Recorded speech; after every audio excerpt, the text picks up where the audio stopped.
Chairman, thank you very much. Let me ask just a couple of questions and make a few comments. Mr. Secretary, we've had conversations about Guantanamo Bay detainees. I want to follow up on that. First of all, tell you that I visited Guantanamo Bay in February.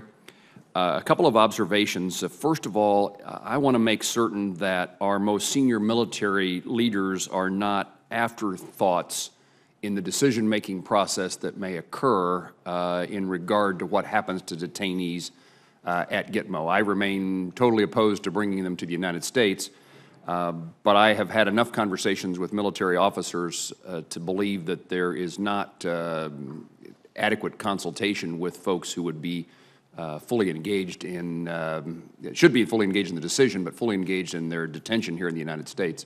Is that not a, you're shaking your head.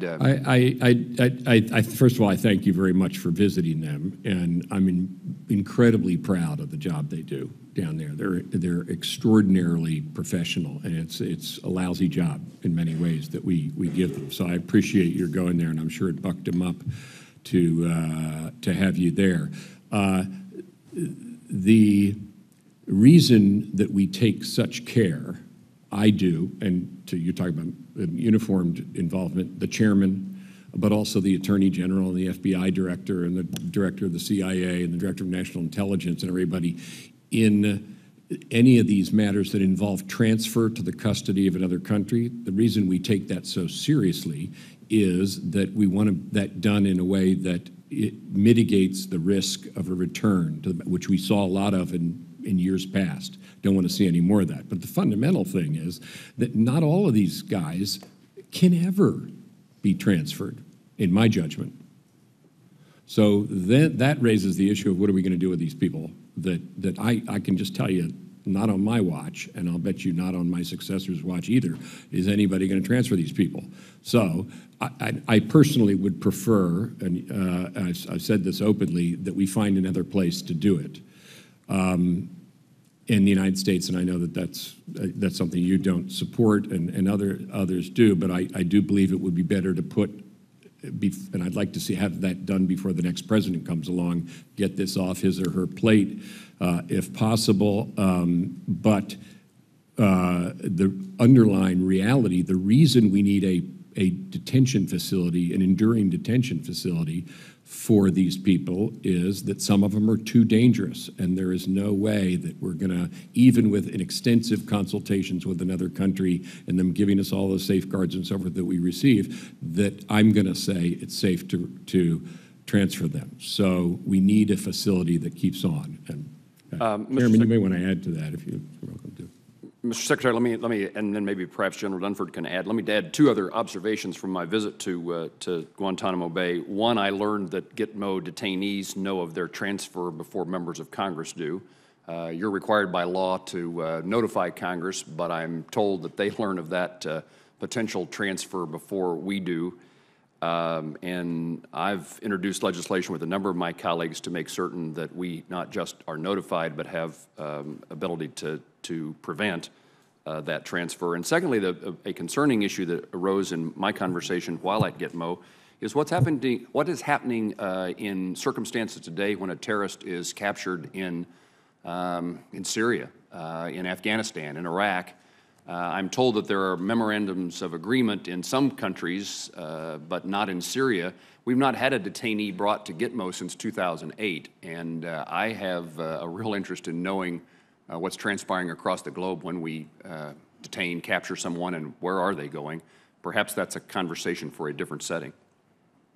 It is. We have a number of options, and so we think that through. Basically, we deal with it on a case-by-case basis, and I would prefer that we do that in a different setting.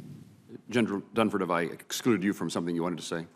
Senator, just very quickly, first, I was down after your visit, and very much appreciate you visiting, and the men and women that are down there very much did. And I think the one thing you saw down there, despite whatever conversations we have about Guantanamo Bay, the one thing we can all be proud of is the behavior of the men and women down there, the discipline and the commitment that they have to the mission. I most recently was down there in March and couldn't have been more impressed.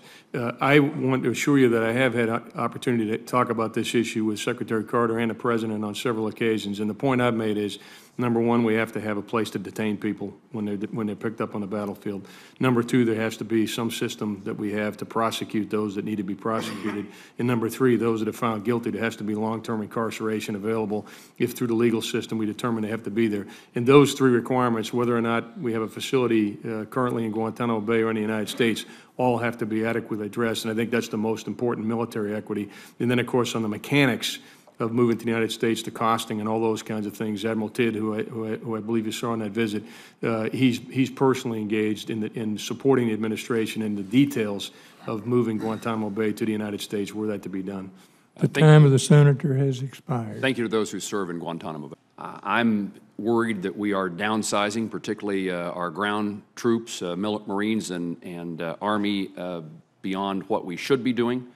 And particularly in light of recent deployments, I wonder if we're not putting, I think I know the answer, we're putting fiscal conditions or considerations ahead of operational and defense perspective. And I'd like your thoughts in regard to that. Senator, thanks. And my thoughts really reflect my experience prior to this as a service chief and from where I sit right now. To me, the number one priority that we have today is to make sure whatever size force we have is capable. And so this year, although there were challenges with the force structure, we said we have the minimum force structure necessary to meet the strategy. But where I was most concerned was to make sure that the force that we had the proper training, had the proper equipment, had the proper leadership. And so what you have identified is a priority that we had to make, a choice that we had to make to balance risk.